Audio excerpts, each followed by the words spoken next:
Welcome to the coach trip. 7 couples on a 30-day tour of Europe. For some of them, it could be the holiday of a lifetime, taking in some of Europe's most famous sights and cities. I have been in my own world out here. Look, it's like a Disney film, this. Brilliant. But for others, it could be a complete nightmare. Sally, I don't trust you. I'm not sure I entirely trust your motives. This is no ordinary coach trip, because if you don't like the people you're travelling with, you can vote to send them home. If you want to have a go at me, then fair enough. It's water off a duck's back. We don't have a problem with you voting with us, but we'd prefer you just to say your reason rather than talking rubbish.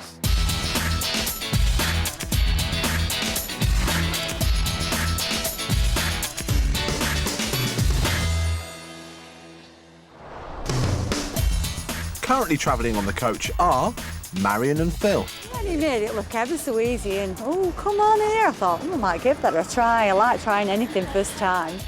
Pete and Barbara. I had one sip and then I thought, well, brace yourself, Barbara, have another go. And I had another go and Gordon Bennett. Tom and Max. Women are meant to cook, really, aren't they? Oh, my God. He said that, I didn't say that. Rose and Ellen. I'm quite serious, but I'm not. And people don't know how to take it. But it was all right. We laugh about it afterwards. Why, yes. Trevor and Paul. We don't really set out to annoy people, though, do we? It just happens. Nah, yeah, it's quite easy. Sally and Emma. People want to think I'm sweet, and that's what they can think. I don't think I'm not sweet. Pasquale and Bob. Very pleasant. Very pleasant. He makes a mean strudel. He certainly does. And looking after everyone on the trip is tour leader Brendan. That Emma has got such an attitude, as if sort of like I'm some piece of poo that she's picked up on a shoe. Yesterday was day 9, and the coach was in the southern Austrian city of Graz. The group had fun testing out some natural Viagra at a pumpkin seed oil mill, and then went for a bracing walk in the Styrian vineyards. New ladies, Ellen and Rose, didn't hit it off with the younger group members. We're giving the ladies a chance, they're just got nothing to say to them. Whereas new guys Trevor and Paul proved more popular. With these two couples immune at voting time, it was Marion and Phil who got yellow carded, which upset Bob and Pasquale. The knives are out now. We don't care. I'm looking forward to a good stabbing, shall we say.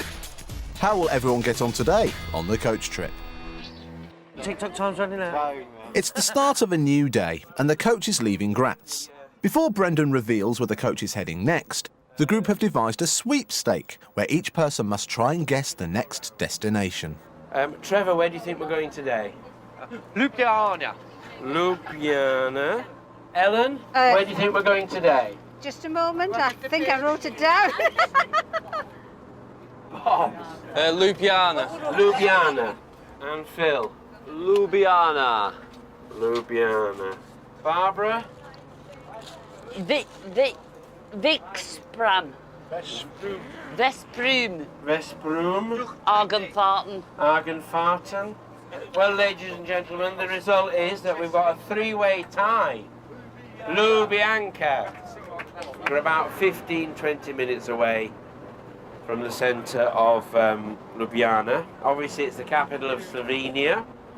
And for those who are interested, there are 350 tolars, that is the national currency, to a pound. Sweepstake over, the coach has clocked up another 175 miles and arrives in the Slovenian capital.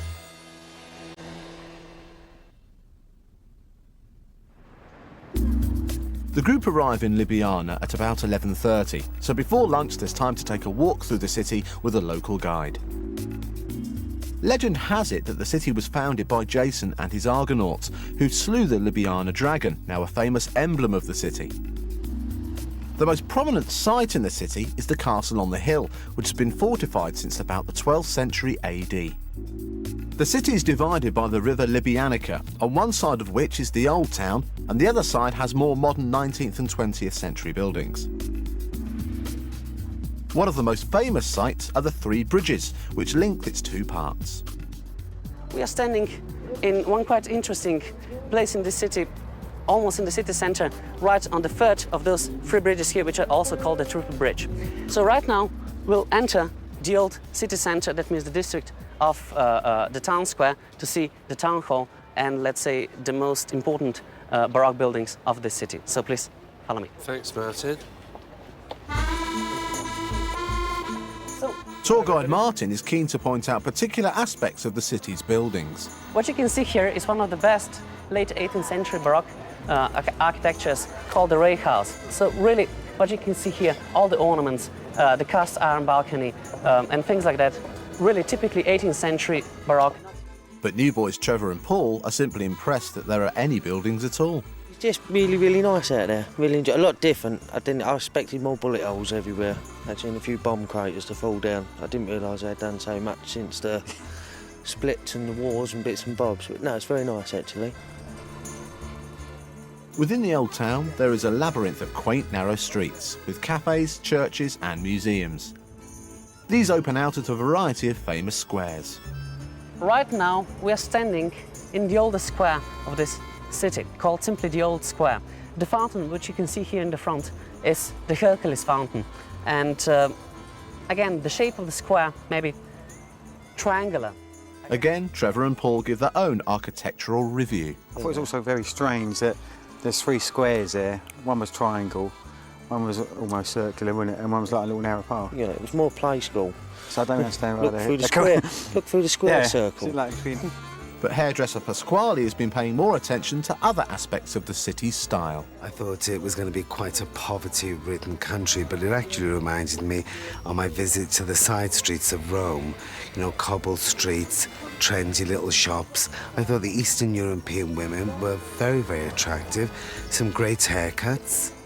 Slovenia has recently joined the EU, but it's the first place the tour has visited whose currency is not the euro. It is instead the tolar, and the exchange rate is causing some confusion. So you divide that to the 350 into the 1,500? No, because that's 15,000 at the moment, not 1,500. We're worth to 15,000 then. So divide 1,500 by 35. Yes, yes, 3.5. So what's that? Getting a bit confused by all the zeros. There's a few too many zeros. Yes, The jumper costs 17,000 and something. We should have had a calculator, it would be quicker. Right, yes. And, yes, of course, we didn't know what it meant. Yeah, also when we worked out how much it was, we didn't know actually what it was. We don't know if the jumper means a jumper or shoes. Sally and Emma and Ellen and Rose appear to be getting on okay. However, privately, Sally's having a few problems with her elder shopping buddies. Ellen and Rose, I'm not scared of them. They just freak the hell out of me. Their whole chin and down. I don't know what to do about that. And you can't speak to them. After their tour, the group arrive at lunch at a traditional Slovenian restaurant, and it seems Phil's fussiness about food has resurfaced again. A very, very Slovenian sort of typico style. And then, what's wrong with Phil? Are you all right, Phil? Do you need the oxygen? So it's a few bits of pasta, okay, which is very, very typical of this area. I am what I am, me. I can only eat what I can eat, and it's not that I am a picky eater. Well, I am actually, yeah. Very. The starter for lunch was different types of pasta, a Slovenian speciality that the poor man who owned the restaurant had put together for us. I want some soup, he said. Have you got any soup? So I said, no, we haven't got any soup. Sorry? No, they're not serving soup today. Then I felt sorry for him, so I did say to the man on the quiet, I said, look, can you get him just some plain, ordinary vegetable soup? Because that's all he'll eat, you know, he's not... And he brings this beautiful bowl of vegetable soup, and Phil turns his nose up at it. Takes one, has it got garlic in? I had a tiny bit and then give me an indigestion. So it's not like I'm fussy, I do genuinely not like things. So, you know, I'm just giving up on Phil, really. You know, there'll be no more chips and no more, you know, bending over backwards to try and fit him in with, you know, culinary delights or whatever. He can whistle for his chips as far as I'm concerned. Coming up in part 2, the group are late for an appointment with the famous Lipizzaner horses. And at the vote, Pasquale goes tactical in his vendetta against Sally and Emma. It's just finding the right moment to crush the pair of them.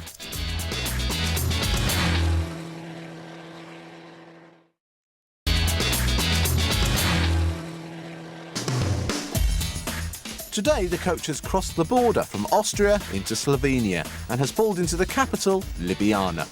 And after revealing some preconceptions about the place... A lot different. I expected more bullet holes everywhere. I'd seen a few bomb craters to fall down.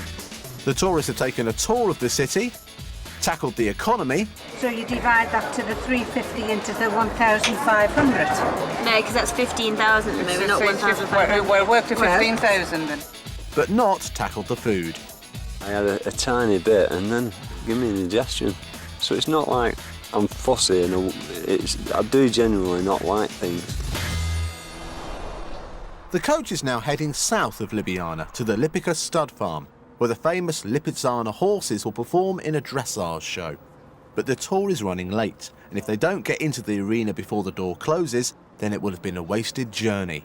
This is where tour guide Brendan earns his wages. Right guys, here we are. We're late.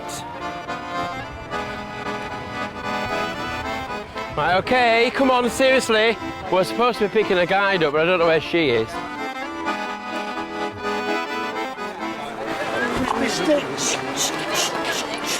could have done with them sticks. For me, it was very, very rush. I'm one of these people who likes a suitcase ready, everything in control. We had a set meal set for lunch and we were told to leave by 1:25.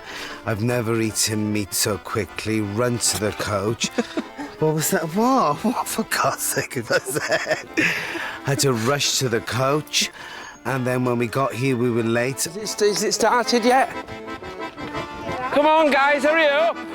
I do not understand how a person who's been a bus driver for 15 years manages. I saw the turning for Lipsia, and he carried on going straight.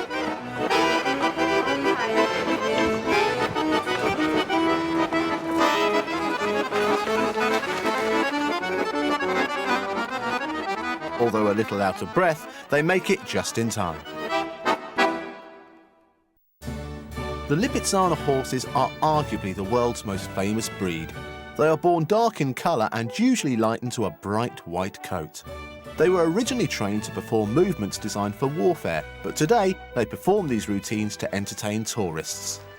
They are most famously on display at the Spanish Riding School in Vienna, but they also put on displays here at the stud farm. Brendan wonders whether he should have bothered rushing them, as the show gets mixed reviews from the tourists. Some people don't really appreciate it, really, but there we are. We've got a mixed bag here. I asked the boys next to me if they'd ever seen anything like this. And I think Trevor's comments were the nearest thing he'd come to a horse was at Newmarket. To watch him riding around, taking a hat off for a clap, wasn't really my bag. I thought it's just the way the blokes didn't smile or didn't look as though they was enjoying it, and I didn't think the horses enjoyed it that much, to tell the truth. I think probably some of the ladies and Brendan seemed to get quite excited about it, didn't he? Rose and Ellen enjoyed it. Yeah. They really did. Yeah, I think it's sort of more geared possibly towards them than us. Love animals. You know, I could have sat there another 2 hours and watched more. We heard one or two grumbles, but it's no good asking who it was because we were so interested. We were taking our films, weren't we? And no, we were happy. We enjoyed the show. Yes. You expected more, really. Yeah, I thought they might have been jumping through hoops or something. We've been to a show once where, you know, the riders were doing tricks and, you know, jumping through like fire and stuff like that. But this was just your plain and simple dressage, which I don't understand at all. You know, it's like a game that you don't know rules. But anyway, I think they're being educated, whether they like it or not. They're being educated, and they'll have to sit here until it finishes because they're not going, especially after we were late.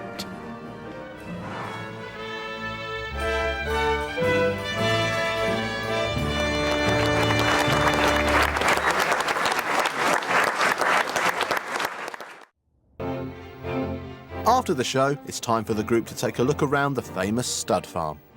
The Lipica stud farm was founded in 1580 by Charles, Archduke of Vienna.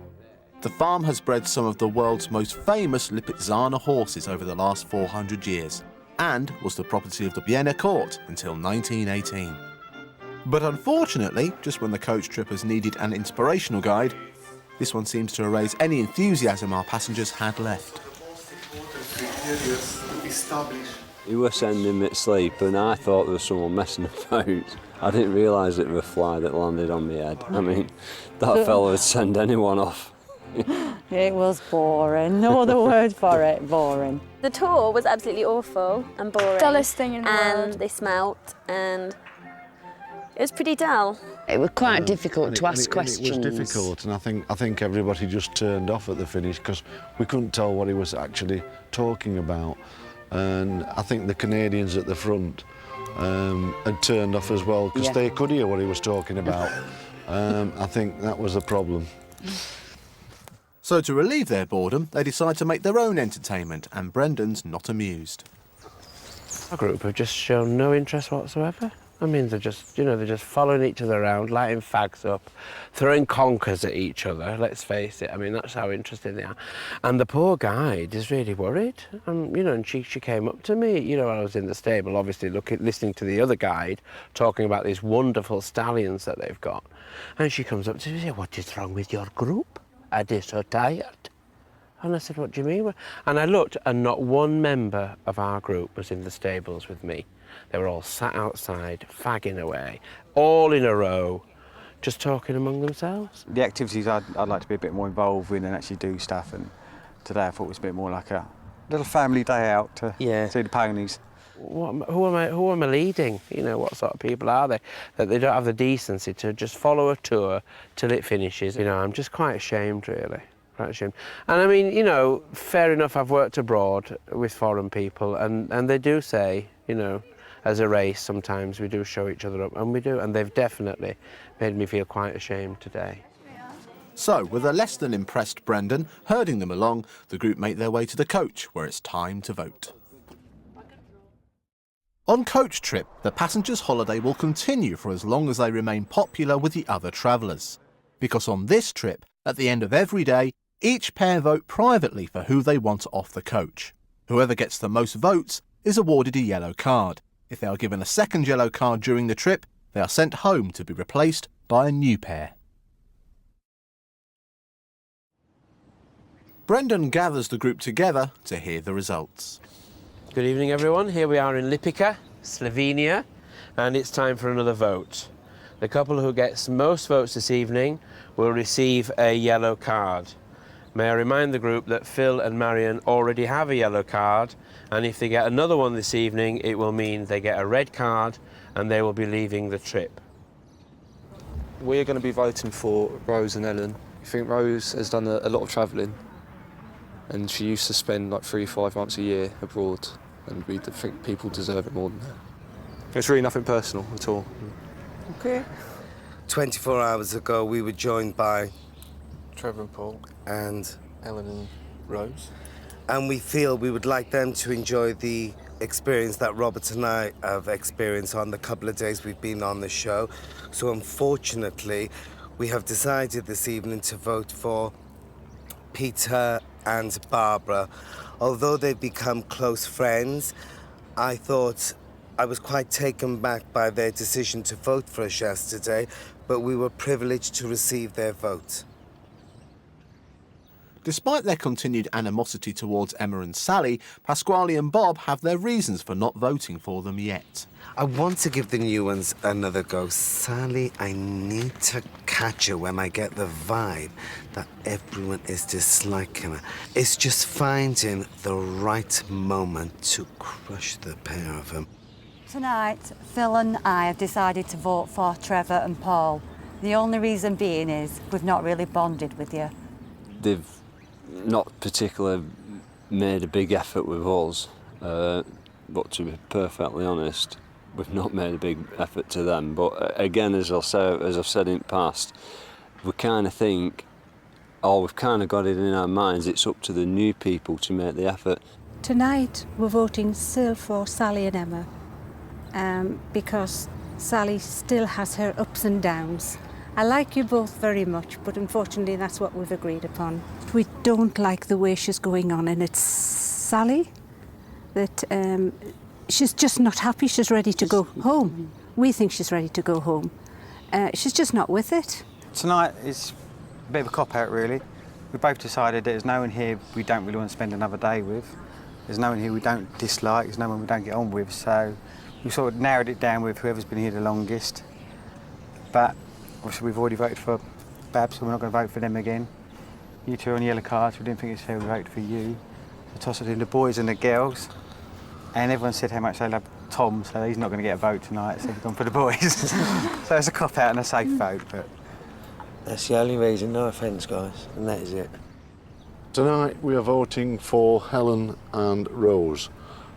We've no problem with them, but coming onto the coach, we were sat just behind them, and we heard a comment from Ellen in particular with regard to Max being an attention seeker with earrings, and for that reason we're voting for you this evening. Fair enough. Yeah. Fair enough. Today we're voting for Rose and Ellen. We don't have anything against you. I think you're lovely ladies. It's purely because we think out of the whole group, you're probably the couple that we've got the least in common with out of everybody. We just haven't got anything to say to them. Like, we're not great with old people anyway, and these two are just a bit dull, old, and they don't really fit in with the group that much, do they? No, you say one thing, they completely contradict you, and there's about a 5-minute silence where you go. Then you talk to somebody else. Well, the results this evening... So Ellen and Rose get their first yellow card, and being one of the only couples who enjoyed today and their holiday so far, they seem philosophical. On behalf of my sister, I mean, you know, she enjoys her holidays, and why not? Yes. Everyone's individual, they'll have their day, but it doesn't matter. I suppose it could have been worse. They might have found something nasty to say, but they didn't. So that's the only thing that they could pitch us upon. So fine. You We're know? all right, aren't we, Rose? Yes, regarding We've that enjoyed vote. everyone. Oh yes, fine. Yes. Well, that's fine. We don't bear any malice. No. You know, with anything to say, we will say it. It's been a draining day on the coach, both for the passengers and Brendan, so a good night's sleep is in order. The passengers head to the hotel to recharge their batteries, ready for the Italian leg of their tour. Before they head to bed, there's just time for an evening meal. Earlier today, Phil wasn't keen on the Slovenian food. I had a tiny bit and then give me an indigestion. And it looks like tonight's fish dish is no exception. I can't believe some people actually ate it, didn't they? And enjoyed it. And then what they did as well, someone, you know, because they're a nice person, said, cut the fish's heads off and put them on a plate, and there's about 12 fish's heads on a plate looking at you, weren't there? Yeah, gross. Yeah. With their eyes winking. Oh, God. It's enough put you off fish for life. Yeah. And it's not only Brendan who's finding Phil's attitude annoying. I am seriously getting fed up with people moaning about food. Like, oh, this fish has got a head on it. Oh, it's got... You know, just eat it, man. Experiment. People came on this trip to experience new things, yeah? To, like, interact with new people, yeah? To try new foods, and, like, mate, it's just doing my head in, basically, you know? Next time on Coach Trip, the tourists perk up a lot as they arrive in beautiful Venice, where Phil has some fun modelling Venetian masks. I don't think I've ever looked such a crap. Take a gondola trip down the famous canals. And for the first time, they vote on the coach, and the confined space causes some tension. You know I'm not going to try and make friends with a cheat and a liar, someone who laughs in my face. Do you know what I mean?